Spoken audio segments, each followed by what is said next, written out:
जब सुबह 4:17 पर वीडियो रुकी तो कैमरे में वो चीज नजर आई जो कमरे में कहीं नहीं थी। अर्जन का पूरा जिस्म बिस्तर पर सीधा पड़ा था। आंखें खुली थी, सांस चल रही थी, लेकिन वो हिल नहीं सकता था, 1 इंच भी नहीं। और उसके कमरे के बाएं कोने में, जहां पहले कुछ नहीं था, कुछ खड़ा था, खामोश, सीधा, और उसकी तरफ देख रहा था।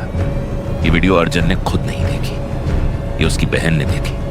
और देखने के बाद उसने अर्जन को फोन किया और सिर्फ एक जुमला कहा, भाई तुझे मालूम है इस कमरे में तेरे अलावा भी कोई था? आखिर तक देखना, क्योंकि जो बात सबसे ज्यादा डराती है वो ये नहीं कि वो साया कौन था, बल्कि यह है कि अर्जन के साथ ये पहली बार नहीं हुआ था।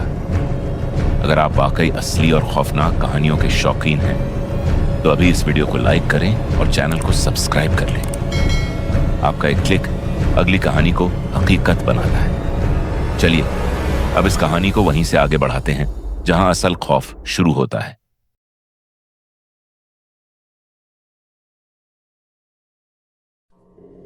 अर्जन मेहता 28 साल, पुणे शहर में रहता था। एक पुरानी सोसाइटी में अकेला फ्लैट किराए पर लिया हुआ था। काम आईटी कंपनी में था। रात को देर से सोता था, सुबह देर से उठता था। आम सी जिंदगी थी। लेकिन पिछले 3 महीनों से अर्जन के साथ कुछ हो रहा था जो वो किसी को बता नहीं पाता था।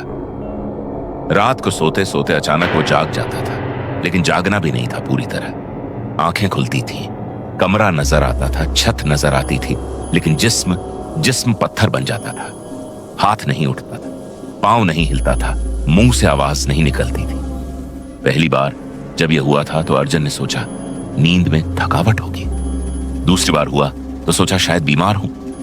तीसरी बार हुआ तो वो घबरा गया और गूगल पर सर्च की। वहां लिखा था स्लीप पैरालिसिस, नींद में जकड़न। बहुत लोगों को होता है, खतरनाक नहीं है। अर्जन ने सुकून का सांस लिया, लेकिन जो उसे नहीं पता था वो यह था कि उसका मामला सिर्फ नींद की बीमारी नहीं था। अपार्टमेंट का कमरा छोटा था। एक तरफ बिस्तर था, सामने दीवार पर टीवी लगा था, और बाईं तरफ एक कोना था जहां अक्सर बैग और कपड़े पड़े रहते थे। खिड़की रात को बंद रहती थी क्योंकि बाहर से आवाजें आती थीं। कमरे में हल्की सी रोशनी रहती थी। एक छोटा सा नाइट लैंप लगा था। अर्जन की बहन रोहिणी, जो बंगलोर में रहती थी, उसे अक्सर फोन करके कहती थी कि अकेले रहना ठीक नहीं। अर्जन हंसकर टाल देता, लेकिन एक रात रोहिणी ने अर्जन से कहा, भाई तुझे डर लगता है तो कैमरा लगाकर सो जा, सुबह खुद देखना कि रात को कुछ होता है या नहीं। अर्जन ने मजाक में कहा ठीक है, और उसी रात उसने अपना पुराना मोबाइल फोन बेड के सामने वाली शेल्फ पर रखा, कैमरा ऑन किया और सो गया। अगली सुबह अर्जन उठा तो फोन की बैटरी खत्म हो चुकी थी। उसने चार्ज लगाया, वीडियो खोली और फास्ट फॉरवर्ड करने लगा। रात के 2 बजे तक सब ठीक था। अर्जन सो रहा था, कमरा खामोश था। फिर 2:35 पर अर्जन का जिस्म अचानक सीधा हो गया। स्लीप पैरालिसिस शुरू हो गई थी। वीडियो में साफ नजर आ रहा था। अर्जन की आंखें खुल गई थी। वो छत को देख रहा था। बिल्कुल हलचल नहीं थी उसके जिस्म में। सांस चल रही थी, लेकिन सीना बमुश्किल ऊपर नीचे हो रहा था। अर्जन ने वीडियो देखते हुए अपना वो वक्त याद किया। उस रात भी वही हुआ था जो पहले होता था। जिस्म जम गया था, छत नजर आ रही थी और एक अजीब भारीपन सीने पर था। लेकिन इस बार अर्जन ने वीडियो में कुछ ऐसा देखा जो उसे याद नहीं था। वीडियो में साफ नजर आ रहा था कि अर्जन की नजर बार बार बाईं तरफ जा रही थी, कमरे के उस कोने की तरफ जहां बैग रखा था। अर्जन ने वीडियो आगे बढ़ाई और रुक गया।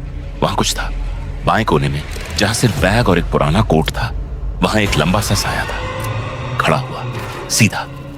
अर्जन ने एक बार फोन नीचे रखा, उठा, कमरे के उस कोने में गया और देखा, वहां कुछ नहीं था। सुबह की रोशनी में सब साफ था। उसने सोचा शायद कोट का साया होगा। नाइट लैंप की रोशनी में कोट का साया लंबा लगता होगा। उसने वीडियो दोबारा देखी, लेकिन इस बार गौर से, और इस बार उसे नजर आया कि वो साया वो हिल रहा था, बहुत आहिस्ता आहिस्ता, जैसे कोई सांस ले रहा हो। अर्जन का हाथ कांप गया, फोन हाथ से गिर गया। उसने फोन उठाया और रोहिणी को फोन किया। अर्जुन ने लरचती हुई आवाज में कहा, रोहिणी, मैंने कैमरा लगाया था रात को, इसमें कुछ है, कोने में कुछ है। रोहिणी ने कहा, वीडियो भेज। अर्जुन ने भेजी और फिर इंतजार करता रहा। 10 मिनट बाद रोहिणी का फोन आया। रोहिणी ने सर्द आवाज में कहा, भाई, ये साया ठीक 2:35 पर आया और सुबह 4:17 पर। देख, वो तेरे बिस्तर के करीब आ गया था। अर्जुन ने वीडियो में वो जगह खोली, 4:17। वो साया अब कोने में नहीं था, वो बिस्तर के बिल्कुल पास था, अर्जुन के सर के पास। अर्जुन कई दिनों तक सो नहीं सका। उसने कोट हटा दिया, कोना साफ कर दिया, लैंप बदल दिया। खुद को समझाता रहा कि साया रोशनी का धोखा था, स्लीप पैरालिसिस का असर था, दिमाग थका हुआ था। लेकिन फिर एक रात उसने दोबारा कैमरा लगाया, क्योंकि उसे यकीन करना था कि वहां कुछ नहीं। अगली सुबह उसने वीडियो खोली। रात के 3 बजे स्लीप पैरालिसिस फिर हुई थी और इस बार वो साया पहले से वहां मौजूद था। कोने में नहीं, बिस्तर के पास नहीं, वो अर्जुन के बिल्कुल ऊपर छत के करीब खड़ा था और झुक रहा था अर्जुन के चेहरे की तरफ। अर्जुन ने रोहिणी को फोन नहीं किया इस बार। उसने सामान बांधा, फ्लैट छोड़ दिया, पुणे से बाहर चला गया।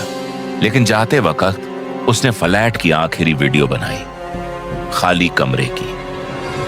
जब वो वीडियो बाद में देखी तो बाईं कोने में खाली कमरे में वो साया फिर था। वही जगह, वही शक्ल, वही खामोशी, जैसे वो वहां हमेशा से था और जैसे जाने वाला अर्जुन था, न कि वो।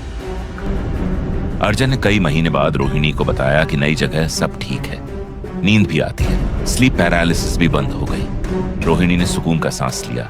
लेकिन अर्जुन ने एक बात नहीं बताई, यह कि नए कमरे में पिछले हफ्ते एक रात उसकी आंख अचानक खुली, जिस्म जम गया था और इस बार नजर बाईं तरफ गई, बिल्कुल खुद ब खुद, उस नए कमरे के कोने की तरफ। वहां नई जगह, अंधेरे में कुछ खड़ा, वही लंबाई, वही खामोशी, जैसे ये कमरे का मसला नहीं था, जैसे ये अर्जुन का मसला था और जैसे जो भी वो था वो अर्जुन के साथ आ गया था।